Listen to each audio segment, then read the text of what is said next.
Hello दोस्तों, आप सबका स्वागत है हमारे यूट्यूब चैनल पे। आप लेके आए हैं जो जगत का जिसका हमने पहले पढ़ा चुका है। फिर उसके बाद आता है द्विनाम पद्धति। फिर इसमें हेडिंग आता है वैज्ञानिक नाम।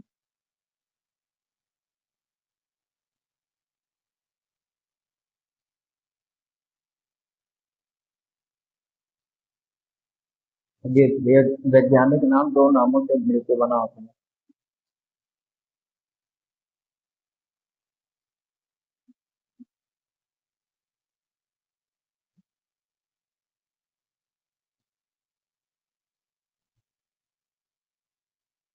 मिलकर बना। अब इसमें क्या होता है, एक तो पहला आता है एक होता है वंश नाम। वंश नाम। और दूसरा होता है जाति नाम। जाति नाम। अब इसमें क्या होता है कि वंश नाम में क्या होता है और जाति नाम में क्या होता है। तो वंश नाम जो होता है, पहला अक्षर, पहला अक्षर बड़ा होगा। बड़ा होगा। ठीक है। और फिर इसमें क्या होगा कि जो जाति का नाम होगा, पहला अक्षर इसका,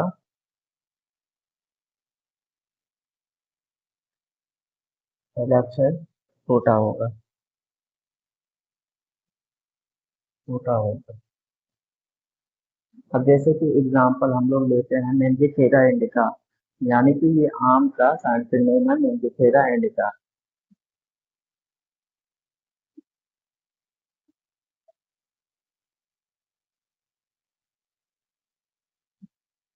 मेंजिफेरा। और फिर यहाँ पे इंडिका। अब यहाँ पे देख लीजिए आप कि ये क्या है कि ये टेट्राडेटा है और ये स्मॉल। स्मॉल का नाम पहला अक्षर क्या होगा, बड़ा होगा, जो कि मंजिफेरा। और फिर जाति का नाम, जाति का पहला अक्षर क्या होगा, छोटा होगा, जो कि इंडिका होगा। अब इसके बाद फिर हम लोग आते हैं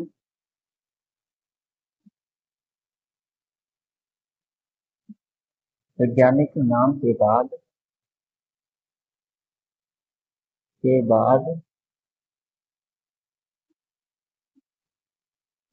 वैज्ञानिक नाम के बाद अब फिर आता है वैज्ञानिक।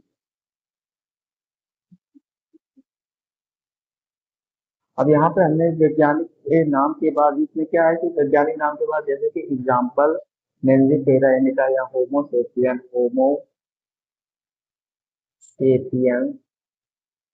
होमोसेपियन से वैज्ञानिक, ये तो क्या है, वैज्ञानिक नाम के बाद फिर क्या आता है, वैज्ञानिक का। वैज्ञानिक का नाम आएगा जिसने नामकरण किया है। लिख दे रहे हैं, जिसने नामकरण किया। अब ये संक्षिप्त में आएगा, वैज्ञानिक का नाम संक्षिप्त में आएगा। संक्षिप्त में अब देखिए, पहले ध्यान है, वैज्ञानिक नाम के बाद जैसे कि होमोसेपियंस, मनुष्य का साइंटिफिक नेम है होमोसेपियन। फिर ये तो हो गया। फिर इसके बाद जो जिसने खोजा है, उस वैज्ञानिक का नाम आएगा, डिटेल में आएगा, संक्षिप्त में आएगा, जिसने नामकरण किया है।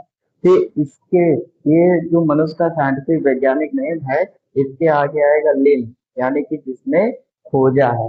अब यहाँ पर फिर एक आता है कि वैज्ञानिक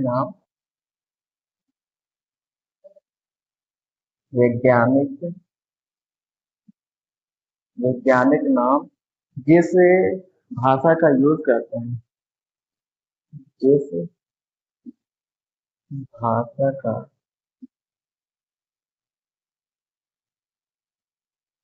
प्रयोग करते हैं, वो मृत होती है।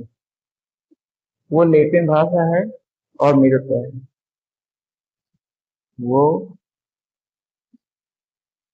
लेटिन भाषा है और मृत है। मृत है। यानी कि जो भी वैज्ञानिक नाम जिस भाषा का प्रयोग करते हैं, वो क्या है, लेटिन भाषा में है, और वो क्या होता है कि मिलिट होता है, यानी कि वो कोई भी चेंज नहीं कर सकता, कोई भी चेंज नहीं कर सकता। अब फिर इसके आगे हम लोग वैज्ञानिक नाम है, वैज्ञानिक नाम, ये क्या होगा, हस्तलिखित होगा, हस्तलिखित होगा। हस्तलिखित का क्या मतलब होता है, यानी कि हाथों से लिखा जाएगा, और इसको हाथों से लिखने के बाद ये क्या होगा कि इसके नीचे अ, रेखांकित होगा, रेखांकित,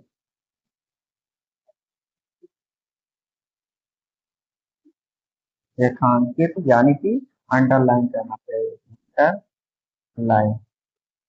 अब फिर एक और आता है कि अगर हम लोग कंप्यूटर से अगर हम लोग लिख रहे हैं, कंप्यूटर से लिख रहे हैं, लिख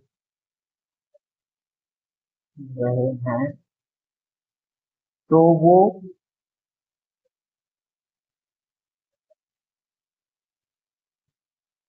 तिरछे अक्षरों में, तिरछे अक्षरों में,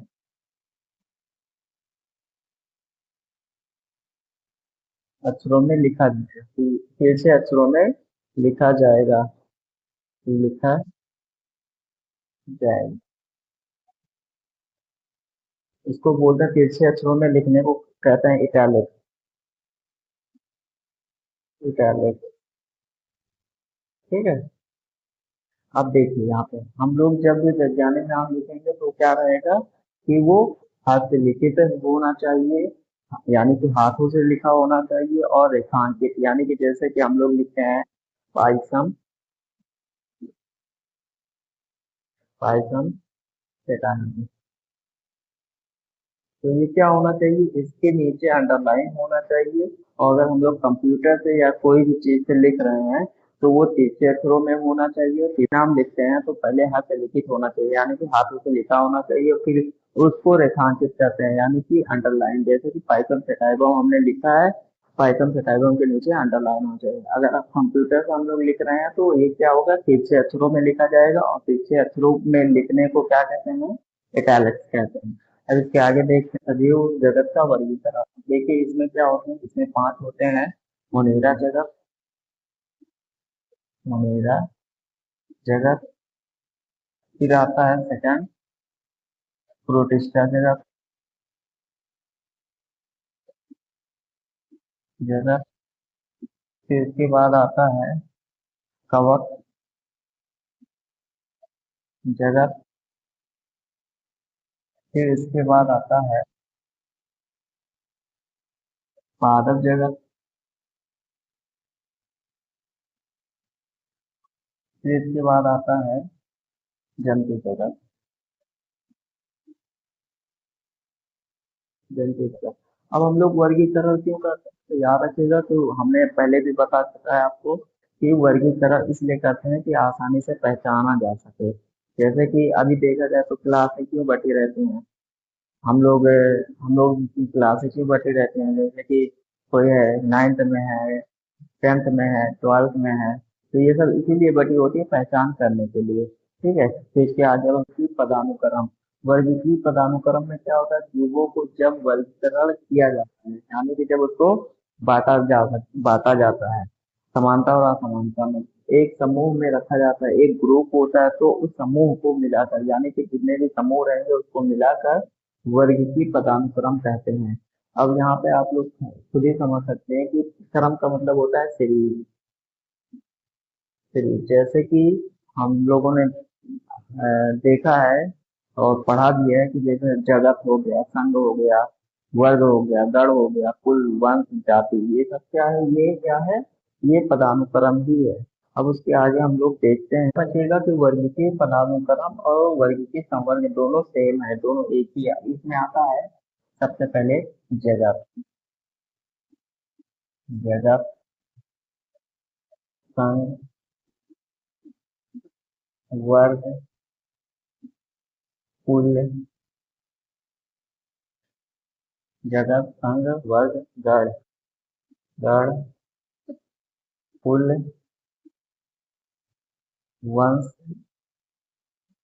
जाति। अब यहाँ पे देखिए इसी को बोलते हैं पदानुक्रम। ठीक है। अब जैसे कि हम लोग एग्जांपल लेते हैं शेर का क्या होता है साइंटिफिक नेम? शेर का होता है पैंथेरा, पैंथेरा लियो। और फिर होता है बाघ का होता है पैंथेरा टिग्रिस, टिग्रिस। ठीक है, तो अब इसमें देखिए बाघ और शेर में क्या समानताएं हैं? तो ये होता है, ये है वंश। याद रखना कि वंश, ये दोनों वंश क्या है? सेम है। जाति क्या है? जाति अलग है, जाति डिफरेंट है। ठीक है, तो शेर का क्या होता है? पंथेरा लियो। और बाघ का होता है पंथेरा टेरियस। वर्ग क्या होता है कि सेम होता है। अब ये कहते हैं वर्ग की वर्ग। अब इसमें क्या है? जगत हो गया, खंड, वर्ग, गण, कुल, वंश, जाति।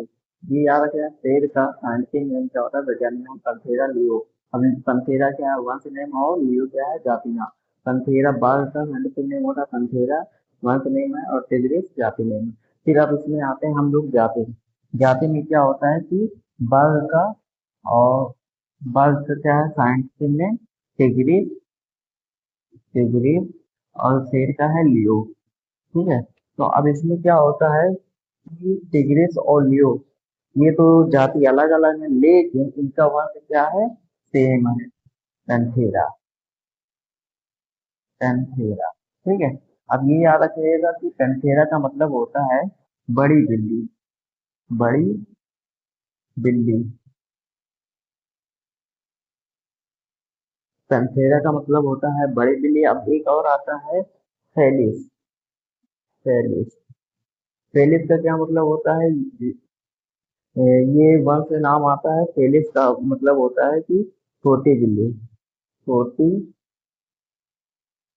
बिल्ली,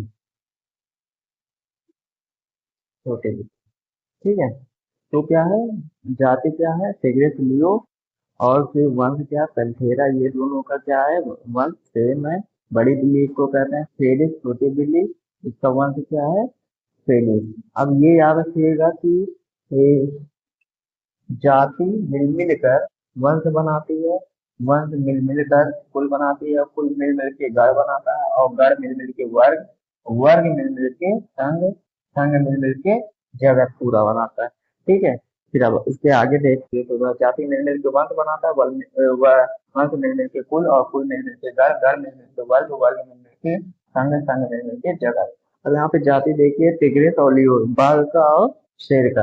अब इसका वंश क्या था? दोनों का सेम था, पेंथेरा, पेंथेरा। और ये पेंथेरा का मतलब होता है बड़ी बिल्ली, और फेलिस का मतलब छोटी बिल्ली। फिर इसका कुल आता है फेलिडी और कैनेडी के। फेलिडी मतलब होता है बिल्ली, और कैनेडी का मतलब कुत्ता होता है। अब इन दोनों में समानताएं जब देखी गई तो इसको रख दिया गया गढ़ में। फिर इसमें क्या समानता है थी कि ये दोनों क्या करते थे? कार्निवोरस थे, ये दोनों कार्निवोरस थे। और इसी में प्राइमेटा भी आता है। अब प्राइमेटा का क्या मतलब होता है? बड़ी खोपड़ी, बड़ी खोपड़ी। बड़ी खोपड़ी में जैसे कि इंसान, मनुष्य आ जाता है, मनुष्य, चिंपांजी, चिंपांजी, गोरिल्ला, गोरिल्ला, बंदर। ठीक है, इसमें बड़ी प्राइमेटा का क्या मतलब पता है? कि बड़ी खोपड़ी होता है, मनुष्य हो गया, चिंपांजी हो गया, गोरिल्ला और बंदर। अब ये दोनों में जब समानताएं देखी गई तो फिर उसका क्या हो गया? कि वर्ग सरीसृप हो गया, स्तनधारी हो गया, और पक्षी हो गया। अब सरीसृप का मतलब क्या होता है? कि ये रेंगना। और स्तनधारी का मतलब होता है जिसके पास मेमरी ग्लैंड यानी कि स्तन पाया जाता है। जैसे कि मदर क्या होता है? अपने बच्चे को दूध पिलाती है, तो उसको स्तनधारी कहते हैं। पक्षी हो गया एरियल। इन तीनों में समानताएं देखा गया। तो संग हो गया कॉर्डेटा। कॉर्डेटा का क्या मतलब होता है? कॉर्डेटा का मतलब होता है जिसके जीवन काल में श्रेष्ठ रज्जु की पाया जाता हो, यानी कि श्रेष्ठ रज्जु पाया जाए। ठीक है, और कॉर्डेटा और फिर पॉलीफेरा, पॉलीफेरा में भी क्या पाया जाता है?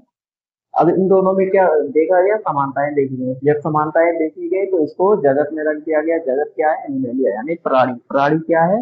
परपोषी होता है, यानी कि दूसरों पे निर्भर रहता है। ठीक है, ठीक है, वर्ग की सोपान यानी कि टकसाल। इसमें क्या होगा? वर्ग की संवर्ग आता है और वर्ग की पदानुक्रम, ये दोनों तो सेम है। तो अब इसके अंदर क्या होता है कि प्रत्येक पद, जगत हो या संघ हो या कोई भी आए, पद जगत हो या संघ हो कोई भी आए तो उसको कहेंगे वर्ग की सोपान। अब इसमें ये आता है कि जगत संघ वर्ग का कुल वंश जाति, ये तो हमने पहले बता दिया है कि आपकी की जाति शेर का औपात का क्या था, टिग्रिस और लियो। तो याद रखना, हम लोग और नीचे से ऊपर जब जाते हैं तो क्या होता है, घटता है, समानता है, समानता घटती है। अभी आप लोगों ने देखा कि जाति में क्या था कि लियो और क्या था, टिग्रिस था। तो फिर उसके बाद आता है पेंथेरा। पेंथेरा में क्या था कि समानताएं सेम थी, यानी कि ऊपर हम लोग नीचे से ऊपर जाएंगे तो समानताएं घटेंगी और ऊपर से नीचे आएंगे तो समानता बढ़ेगी, समानता बढ़ेगी। ठीक है। साधन यानी कि टेक्सोनॉमिकल एड्स का मतलब होता है सहायता। जैसे कि हमारे घरों में या बहुत सारे लोगों के घरों में दवाइयाँ रखी रहती हैं डिब्बे में, तो उस पर लिखा रहता है कि फर्स्ट एड यानी कि प्रथम सहायता। फिर इसमें हेडिंग आता है, हेडिंग इसमें आता है हर्बेरियम, हर्बेरियम। ठीक है। साइज क्या होती है, 11.5 टू 16.5। ठीक है। फिर अब इसका क्या मतलब होता है, सफेद सीट पर, यानी कि कोई सफेद सीट लिया जाए उसकी साइज जितना हो, ठीक है, किसी पादप की, यानी कि पादप एक लिया जाए उसका मृत हो, यानी कि पौधे पेड़ से कोई पत्ता गिर जाए वो मृत हो जाता है। फिर मृत नमूने को सुखाते हैं उसको और फिर दबा कर परिरक्षित कर देते हैं, यानी कि सेव कर देते हैं। फिर उसके बाद उस पे एक लेबल लगाते हैं। अब उस लेबल में पौधे का एकत्र करने की तिथि, यानी कि किस डेट पर उसको एकत्र किया गया है, स्थान क्या है, और उसका साइंटिफिक यानी वैज्ञानिक नाम क्या है, और जिसने खोजा है, जिसने खोजा है उसका वैज्ञानिक नाम क्या है। ठीक है। उस वैज्ञानिक का नाम लिखा जाएगा और दूसरा हेडिंग आता है वनस्पति उद्यान, बॉटनिकल गार्डन। गार्डन का मतलब होता है उद्यान। और इसमें क्या होता है कि उसमें क्या था, मृत पौधे का नमूना लिया गया था, लेकिन इसमें क्या है कि जीवित पौधे को रखा जाता है। और इसमें जीवित पौधे को इसलिए रखा जाता है क्योंकि परिरक्षित रहे, पौधे को संग्रह करते हैं विलुप्त होने से बचने के लिए, यानी कि जो भी पौधा विलुप्त हो रहा है उसको यहाँ पे रख लेते हैं, संग्रह कर लेते हैं कि वो विलुप्त ना हो, और वो हमारे फायदे के लिए भी होता है। बहुत से बॉटनिकल जो बॉटनिकल स्टूडेंट होते हैं या साइंटिस्ट होते हैं तो वो वहाँ पे जाते हैं और वहाँ से कुछ न कुछ प्राप्त करते हैं, इंफॉर्मेशन लेते हैं और उसकी डिटेल्स जानते हैं, जो कि स्टूडेंट होते हैं और साइंटिस्ट भी। अब इसके बाद ये कहाँ पे मतलब बॉटनिकल गार्डन कहाँ पे है, तो ये याद रखिए बॉटनिकल गार्डन कहाँ कहाँ पे है। तो एक होता है botanical garden, botanical garden Q, ये इंग्लैंड में, इंग्लैंड में है। ठीक है। फिर एक और आता है इंडियन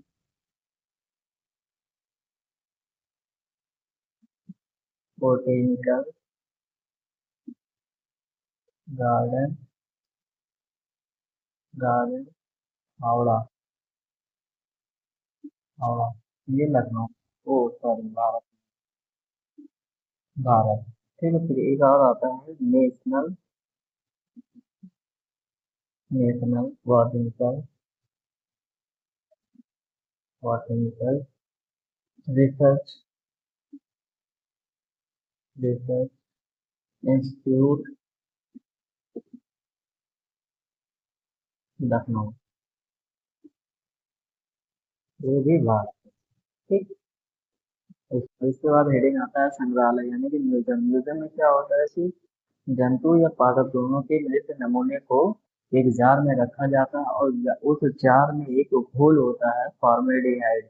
उस फॉर्मेल्डिहाइड की वजह से वो क्या रहता है कि परिरक्षित रहता है और उसकी वजह से सड़ता नहीं है। ठीक है। ये होता है संग्रहालय। संग्रहालय में क्या बताया आपको कि जंतु हो या पौधा हो दोनों के मृत नमूने को रखा जाता है एक जार में, और उस जार में एक घोल होता है जिसमें फॉर्मेल्डिहाइड पाया जाता है। उस फॉर्मेल्डिहाइड से वो क्या रहता है, परिरक्षित रहता है, उससे सड़ता उड़ता